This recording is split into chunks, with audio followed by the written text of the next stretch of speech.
Russia is reporting a new attack this morning. The Kremlin says Ukrainian forces hit Russia's Kursk region with dozens of drones, killing one person and injuring 9 others. This attack follows a Russian missile and bomb attack on the Ukrainian city of Sumy over the weekend. That killed 35 people. ABC News foreign correspondent Tom Burridge joins us now from Paris with the latest. Tom, what do we know about this attack in Kursk overnight? Yeah, Russian officials, James, say that Ukraine launched 115 drones, principally at the Kursk region. That's the region, remember, that Ukrainian forces over the summer took a large part of that territory. In recent weeks, the Russians, with North Korean help, have driven Ukrainian forces largely out of that region. But, you know, Ukraine, I think, is still trying to take the war into Russia, to demonstrate to the Russian people that this war is not just about a conflict in Ukraine, that it will have implications for Russia, for its economy and for its people.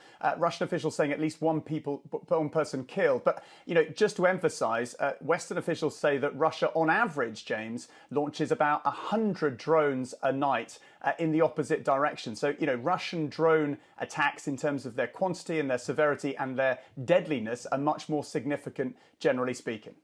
So these tit-for-tat attacks between Russia and Ukraine continue, but a very different White House now, of course, under the Trump administration. And there's been a new interview with a British online news website where Vice President J.D. Vance says that the US considers Europe an ally, but he's urged European nations to show greater independence when it comes to security, saying in part, quote, "It's not good for Europe and it's not in America's interest for Europe to be a permanent vassal of the United States in terms of security." So what do you think Europeans make of J.D. Vance and the Trump administration's seeming pivot to Moscow and away from Europe? This is not the first time that he's criticised Europe.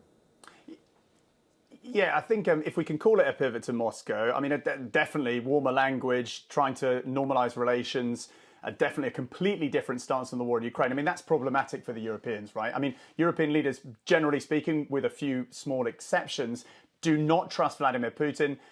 You know, they know that years ago, you know, they gave him the benefit of the doubt when he launched a limited invasion in the east of Ukraine, and only years later that only led to a full-scale invasion of the country.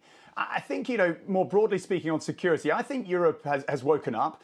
European nations are ramping up defence spending, and I don't think they have a problem now, and I think they've accepted the fact and the reality that under a Trump presidency, under this America First foreign policy, you know, the fundamentals of the transatlantic relationship have changed. Europe will have to look after its security to a greater extent in the future and going forward. I don't think that's a problem. I think in the past, J.D. Vance, in his previous comments on Europe, they've normally been short, sharp, pointed criticisms, which I think, generally speaking, have gone down like lead balloons for the vast majority of European countries' leaders, and I think even many voters. I think this interview is illuminating. I think it gives us a broader sense of J.D. Vance's argument here, you know, saying that, look, if we are not the US, the kind of steadfast, secure ally of the past, and I think Europe accepts that now, it doesn't have to be a wholly negative thing for Europe. Europe can be more independent. And I think in some senses we're seeing that, not just with Ukraine.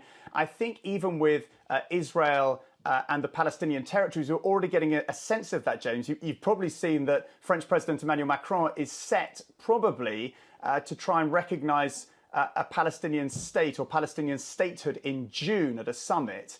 And, you know, arguably in the past, US administrations, if the Europeans were going on a different direction on Israel and the Palestinian territories, would have more leverage to lean in on the Europeans and prevent that kind of thing.